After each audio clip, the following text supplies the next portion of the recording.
Every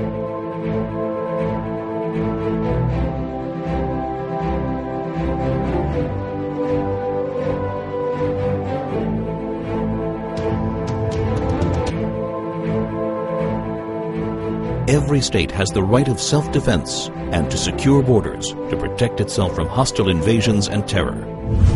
Israel is a small state surrounded by Arab countries 650 times its size, some of which are large bases of global terror.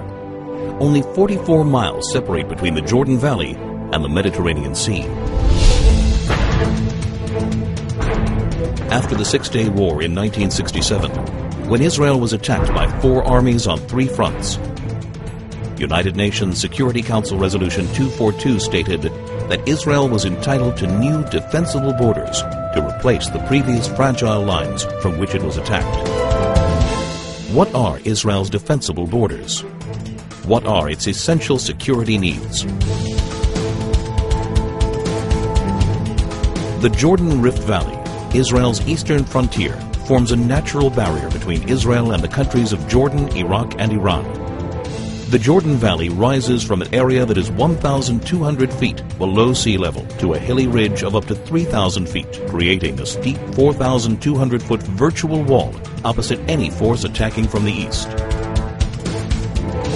The growing threat of global jihad activity near Israel's borders requires it to prevent infiltrations of terrorists and weapons. When Israel left the Philadelphia Corridor in Gaza, it became a highway for the infiltration of terrorists and the flow of hundreds of tons of ammunition and weaponry from all over the Arab world, aimed at Israeli civilians. The Jordan Valley is the equivalent of Gaza's Philadelphia Corridor in the West Bank. To defend itself, Israel must retain control over the Jordan Valley.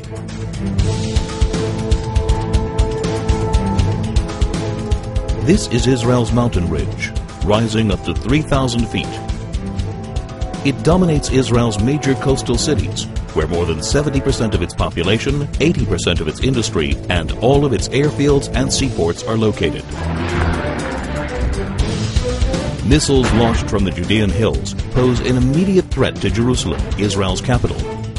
Israel's only international airport, Ben Gurion, would be in the range of even primitive rockets, while all planes taking off and landing would be threatened by shoulder-launched anti-aircraft missiles. More advanced weaponry would be able to hit virtually any point in Israel. If Israel were forced back to the 1949 armistice lines, the Green Line, the country's width would be reduced to a narrow 9-mile waistline that would be impossible to defend. That's why any future arrangement must include Israeli control over key areas of the mountain ridge and a demilitarized Palestinian state. Israel's narrow borders means a combat aircraft can cross the entire country in under 4 minutes. In less than 2 minutes, an enemy plane could penetrate the country's airspace via the Jordan Valley and reach Jerusalem. In order to thwart an aerial attack on Jerusalem, a hostile plane must be shot down at least 10 miles east of the capital to prevent it from crashing into major population centers. Therefore, Israel must be able to identify hostile planes before they cross the Jordan River line and intercept them shortly after. To defend itself, Israel must control the airspace over the West Bank.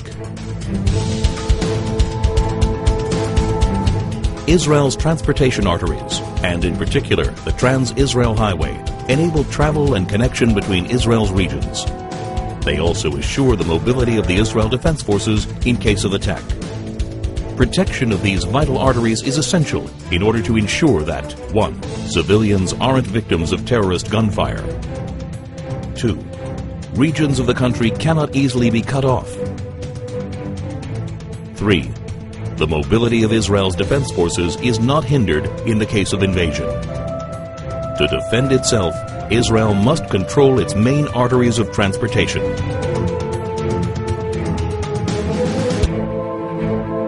There is enormous uncertainty about future trends in the Middle East. Iran is determined to become the supreme power as the U.S. withdraws from Iraq. No one can guarantee the future of many of the current regimes in the region. Today, more than ever, it is crucial to ensure defensible borders for Israel.